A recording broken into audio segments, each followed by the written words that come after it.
राधे राधे। आज हम बात कर रहे हैं पौराणिक ग्रंथों में गाय की महिमा, यानी गाय की क्या महिमा है इसके बारे में। हमें चाहिए कि गोपाष्टमी परंपराएं गाय की पूजा की जाती है। गृहस्थ का धर्म है कि वह प्रतिदिन गाय को कम से कम एक रोटी अवश्य खिलाए। जैसे हिंदू संस्कृति में गाय का बड़ा महत्व है दोस्तों। क्या है? गौ माता में 33 करोड़ देवताओं का निवास माना गया है। गौ, गायत्री, गौरी, गंगा और गणेश पूज्य और हमारी आस्था का केंद्र है। गौरी का अभिप्राय है नारी से है।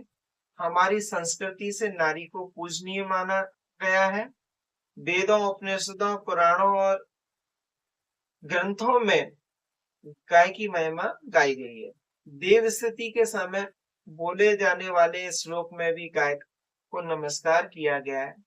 क्या है? जैसे त्वं माता सर्वदेवानां त्वं च यज्ञस्य कारणं त्वं तीर्थं सर्वतीर्थानां नमस्ते स्तु सदा नधे।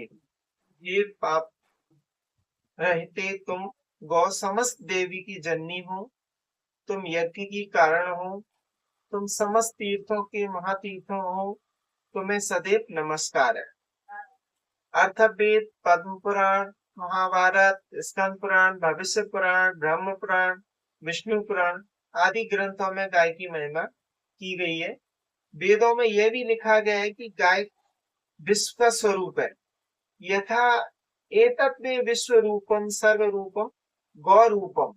इस प्रकार गौ महात्मा का वर्णन हमारे धर्मशास्त्र में पर्याप्त रूप से विद्यमान है। गाय पवित्र, पापनाशक और मंगलदायी होती है। गाय में समस्त लोक निहित होते हैं। विष्णु स्मृति में इसका उल्लेख किया गया है। गाव पवित्रम मंगलम गौषु लोकम प्रतिष्ठिताम। गावो वितने वे यज्ञ गावा सर्व शूदना। इसका मतलब हुआ गौमूत्र, गौघृत, दूध, दही, गोबर आदि सभी पवित्र और मांगलिक होते हैं। गाय को नियमित रूप से गौग्रास देने से पुण्य की प्राप्ति होती है और मृत्यु के पश्चात स्वर्गलोक मिलता है। गवाम गौ गवाम ग्रास प्रयत्नेन स्वर्गलोके महते। ये विष्णु स्मृति में बताया गया है। पूर्वांतर भगवान श्री कृष्ण गोपालक थे, उनका संपूर्ण बाल्यकाल यानी गौ सेवा में व्यतीत हुआ था, इसलिए गोपाल कहलाए। गरुड़ पुराण में मृत्यु के पश्चात भयंकर वैतरणी नदी को जीवात्मा को गाय की पूंछ द्वारा पार करने का वर्णन आता है, इसलिए मृतक के परिजन विप्र को गोदान करते हैं। गोदान का महत्व प्राचीन काल से ही चला आ रहा है। गौ सेवा से समृद्धि आती है और घर में लक्ष्मी का निवास होता है। गौ सेवा से संतान की प्राप्ति भी होती है। महाभारत में लिखा है भगवान विष्णु, गौ और भगवान शंकर की कृपा से पुत्र की प्राप्ति होती है। गाय का गोबर और मूत्र भी पवित्र माने गए हैं। वैज्ञानिक दृष्टि से भी ये बहुत उपयोगी माने जाते हैं। एक प्राचीन ग्रंथ में गौ महिमा का उल्लेख इस प्रकार था। पृष्ठे ब्रह्मा, गले विष्णु, मुखे रुद्र प्रतिष्ठिता, मध्ये देवगणा, सर्वे रोमकूपेषु महर्षयः, नागाः पुच्छे पुराग्रे से ये चाष्टो कुल पर्वतः, मूत्रे गंगादयो नद्यो, नेत्र्यो शशि भास्करो, येन यशस्तेनं वेदा स धेनुर्दास्तु मे।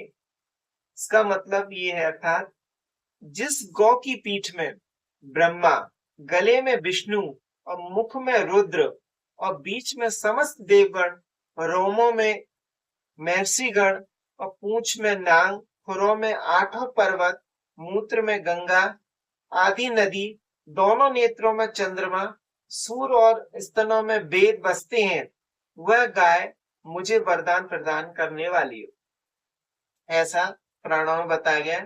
पौराणिक मान्यता के अनुसार तीर्थ स्थान पर ब्राह्मण भोजन, मत, महादान, भगवत सेवा, समस्त व्रतोपासना, समस्त तप, पृथ्वी पर्यटन और सत्य भाषण से जो पुण्य प्राप्त होता है वह सब पुण्य केवल गौ सेवा से ही शीघ्र प्राप्त होता है। सांस्कृतिक का गौ रक्षा से घनिष्ठ संबंध है। इसमें महत्व